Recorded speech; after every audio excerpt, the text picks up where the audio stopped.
د پاکستان د بالرانو شپږ داسې ریکارډونه در سره په دې ویډیو کې شریکوم ما چې هغه ریکارډونه ډېر ټایم نه د پاکستان بالرانو سره دي صرف بل چې هغه ریکارډ نه جوړ کو او نه راتلونکي ټایم کې جوړول شي خو فل حال دغه ریکارډ چې هم نه جوړ کړي شپږ اهم ریکارډونه چې مختلف شپږ بالرانو د پاکستان جوړ کړي دي چې بای کې سپین هم شته فاست هم شته ټول باندې حارث رؤف چې کوم دی هغه تر اوسه په خپل کیریئر کې نو بال نه دی کړي حارث رؤف چې څومره هم میچونه کړي دي څومره هم بالینګ کړي دي نو حارث رؤف تر اوسه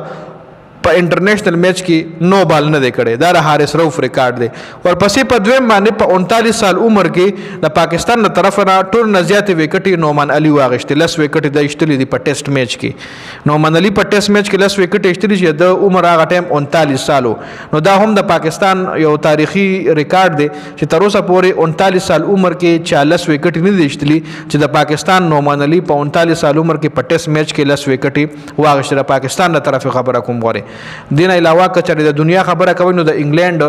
جیمی انډرسن چې کوم دی یو ډېر ښکلی بالر تقریبا 43-44 سال ایج کې هغه اوس هم په ټیسټ کې داسې بالینګ کوي چې ډېرو بالرانو نه ښه بالینګ کوي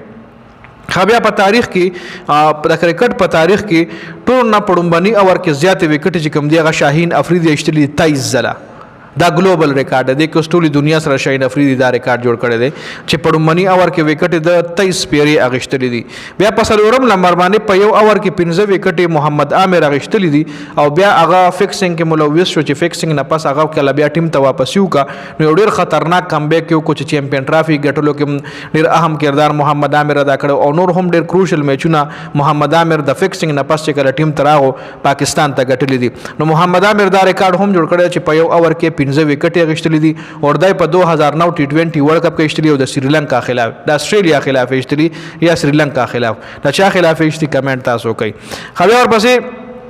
پنځم لمر ریکارډ دار په کرکټ تاریخ کې ټول نه تیز رفتار بال چې کوم دی هغه شعیب اختر کړی دی 161.3 کیلومتر پر اور د رفتار کې تر اوسه پورې یو بالر هم بال نه دی کړی کم ریکارډ چې شعیب اختر سره دی 161.3 دا ریکارډ صرف او صرف ګلوبلی شعیب اختر سره دی شپږم نمبر ریکارډ دی د سپینر بالر دی جدا